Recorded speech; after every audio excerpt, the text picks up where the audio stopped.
Everyone, welcome to UGC NET Gyan computer science. तो आज की हमारी वीडियो का डिस्कशन है डिस्क शेड्यूलिंग। ये टॉपिक भी यूजीसी नेट एग्ज़ाम या फिर गेट एग्ज़ाम के लिए बहुत ही ज़्यादा इम्पोर्टेंट है। जैसा कि अभी हमारे लास्ट के 13 डेज़ लेफ्ट हैं एग्ज़ाम होने में, किसी भी दिन हमारे एडमिट कार्ड आ सकते हैं, तो अपनी प्रिपरेशन को अच्छे से करिए और जितना पॉसिबल होगा मैं भी अपनी तरफ से जो इम्पोर्टेंट पॉइंट्स हैं जो हर बार यूजीसी नेट एग्ज़ाम में पूछे जाते हैं उनको कवर कराने की कोशिश करूँगी। आज हमारा ये डे 10 है, इससे प्रीवियस हम डे 9 कंप्लीट कर चुके हैं। अगर आपने वो वीडियोज़ नहीं देखी हैं तो आप उन्हें भी प्लेलिस्ट में जाके देख सकते हैं। और अगर आप इस चैनल पर नए हैं तो प्लीज़ इस चैनल को सब्सक्राइब कीजिए और साथ में बेल आइकन को प्रेस कीजिए ताकि इस चैनल की सारी लेटेस्ट नोटिफिकेशंस आप तक पहुँचते रहें। तो आज की क्लास को स्टार्ट करते हैं डिस्क शेड्यूलिंग। हम डिस्क शेड्यूलिंग को यूज़ क्यों करते हैं? तो डिस्क शेड्यूलिंग का मेन पर्पज़ है जो हमारा टोटल ट्रांसफ़र टाइम होता है उसमें सीक टाइम को कम करना। हम ट्रांसफ़र टाइम को तो कम कर नहीं सकते, लेकिन हम सीक टाइम को कम कर सकते हैं विद द हेल्प ऑफ कि जो रिक्वेस्ट जिस टाइम पे सेटिस्फाई हुई है उसके अकॉर्डिंग हम सीक टाइम को मैनेज कर सकते हैं। तो उसको मैनेज करने के हमारे अलग अलग डिफरेंट डिस्क शेड्यूलिंग एल्गोरिदम है। तो आज हम डिस्कस करेंगे FCFS and second one is SSTF। और भी एल्गोरिदम्स हैं उनको बाद में डिस्कस करेंगे, अभी आज पहले ये दो एल्गोरिदम डिस्कस करेंगे। तो FCFS means first come first serve. तो इसकी डेफिनेशन क्या है? Means request which arrives first will be satisfy first. FCFS कैसे फॉलो होता है? जो रिक्वेस्ट जिस टाइम पे आई है उसको उसी टाइम पे सेटिस्फाई कराना है। ठीक है, तो इन क्वेश्चंस को हम सॉल्व कैसे करते हैं? ये हमें कुछ रिक्वेस्ट गिवन है 20, 22, 26, 10, 6, 38, 2, 40 और ये हमारे टोटल नंबर ऑफ सिलेंडर्स है 0 to 49 मीन्स 50 हमारे पास सिलेंडर है। और उस टाइम पे जो हेडर की मूवमेंट है वो है 25 पे करंट पोजीशन है और मूवमेंट है राइट साइड में। ठीक है, तो अब सबसे पहले हमारी कौन सी रिक्वेस्ट आई है? 20 और हेडर कहाँ पे है? 25 से पे, और इसकी जो डायरेक्शन है वो भी हमारी राइट साइड में है। तो ये अपनी डायरेक्शन को चेंज करेगा और सबसे पहले सेटिस्फाई कराएगा 20 रिक्वेस्ट को। ठीक है, उसके बाद 22 फिर से डायरेक्शन चेंज होगी 22, देन 26 सेम डायरेक्शन में है, then 10 change, then 6 same and then 38 फिर 2 फिर 40। इस तरीके से FCFS वर्क करता है कि जो रिक्वेस्ट जिस टाइम पे आई है उसको उसी टाइम पे सेटिस्फाई कराता जाएगा। अब हमें यहाँ पे फाइंड क्या करना है? टोटल हेडर मूवमेंट, कि हेडर की कितनी टोटल मूवमेंट हुई है वो कितनी होंगी अकॉर्डिंग टू FCFS या फिर सेकंड एल्गोरिदम जब यूज़ करेंगे तो उसके अकॉर्डिंग। तो यहाँ पे इसको सॉल्व कैसे करते हैं? जो इन सब का डिफरेंस है वो हमें यहाँ पे राइट डाउन करना है। मीन्स 25 -20, 22 -20, 26 -22, 26 -10, 10 -6, 38 -6, 38 -2, 40 -2। तो इन सब के डिफरेंस को यहाँ पे लिखेंगे 25 -20 plus 22 -20 plus 26 -22 plus 26 -10 plus 10 -6 plus 38 -6 plus 38 -2 plus 40 -2। अब हमें क्या करना है? इन सबको प्लस करना है। तो क्या क्या आंसर आएंगे हमारे? 5 + 2 + 4 + 16 + 4 + 32 + 36 + 38।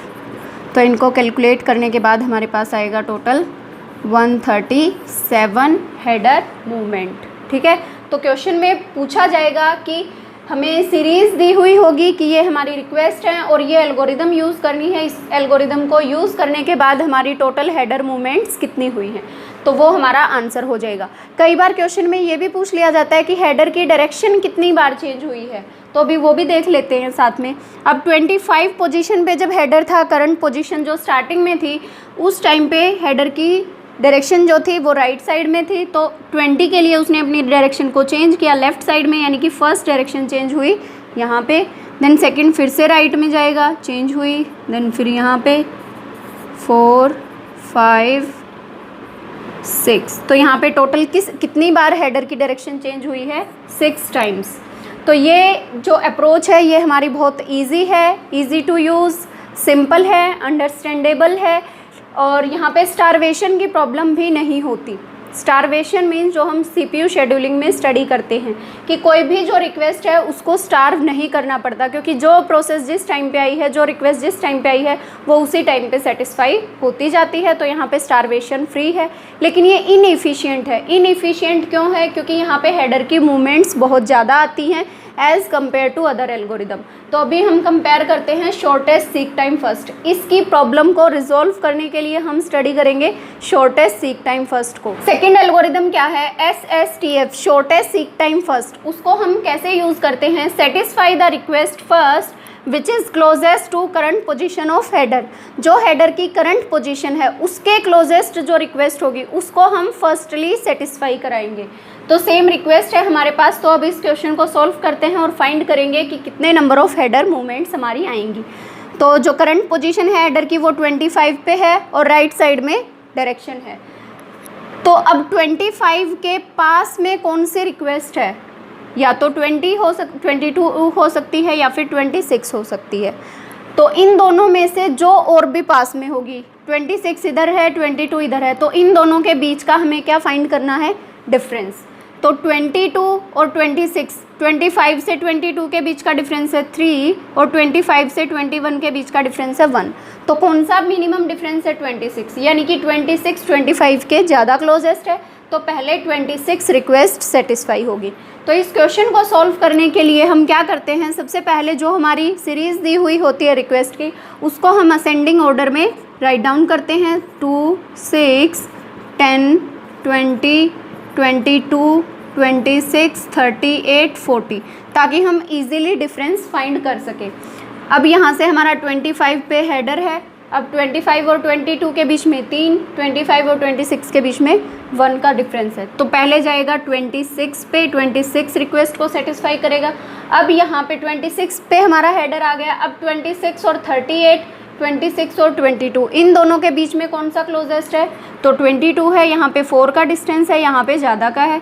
तो पहले 22 को सेटिस्फाई कराएगा, फिर 22 और 20 या फिर 38, वो तो बहुत दूर हो गया, तो 20 पे आएगा, देन 20, 10 एंड देन 6 और लास्ट में 2, फिर जाएगा 38 पे। अब लास्ट में इधर कोई और नियरेस्ट हमारे कोई रिक्वेस्ट नहीं है, तो फिर से चेक करेगा कि कौन सी रिक्वेस्ट है। तो 38 है 2 के पास में, 38 पे जाएगा, लास्ट में 40 पे जाएगा।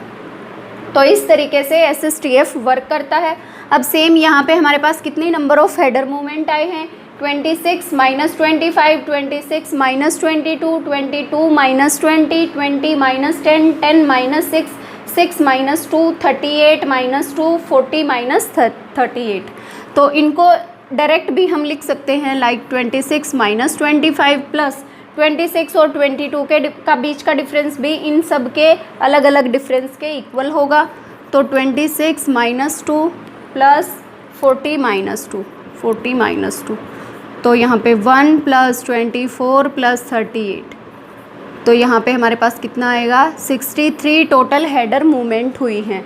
तो as compare to first come first serve यहाँ पे हमारी बहुत ही कम ज़्यादा हेडर मूवमेंट हुई हैं, तो इसलिए ये हमारा इफ़िशियंट है। ठीक है। और यहाँ पे हेडर की जो पोजीशन चेंज हुई है, जो डायरेक्शन चेंज हुई है, वो कितनी बार हुई है? फर्स्ट टाइम पे इसी डायरेक्शन में था, यहाँ पे फर्स्ट चेंज हुई है डायरेक्शन, और सेकंड यहाँ पे। तो यहाँ पे कितनी टाइम चेंज हुई है? 2 टाइम। वहाँ पे कितना था? 6 था। तो इसकी जो एडवांटेज है वो यही है कि ये एक तो हेडर मूवमेंट्स को कम करता है और साथ में जो हेडर की डायरेक्शन है उसके भी चेंजेस को कम करता है कि डायरेक्शन कम से कम चेंज करनी पड़े। लेकिन इसकी डिसएडवांटेज क्या है? स्टारवेशन। जो रिक्वेस्ट हमारी हेडर की पोजीशन से बहुत दूर है वो ज़्यादा टाइम तक स्टार्व करती रहेगी। तो इस रिक्वेस्ट को, इस प्रॉब्लम को भी सॉल्व करने के लिए आगे और बहुत सारी अप्रोचेज़ हैं, स्कैन, लुक, सी स्कैन, उनको हम बाद में डिस्कस करेंगे। आज की क्लास में हम यही डिस्कस करते हैं। आई थिंक ये दोनों पॉइंट्स आप लोगों को समझ आ गए होंगे, और अगर कोई भी डाउट है तो आप कमेंट सेक्शन में कमेंट करके पूछ सकते हैं। Thank you so much. All the best for your future. अगर वीडियो पसंद आई है तो वीडियो को लाइक एंड शेयर करना ना भूलें।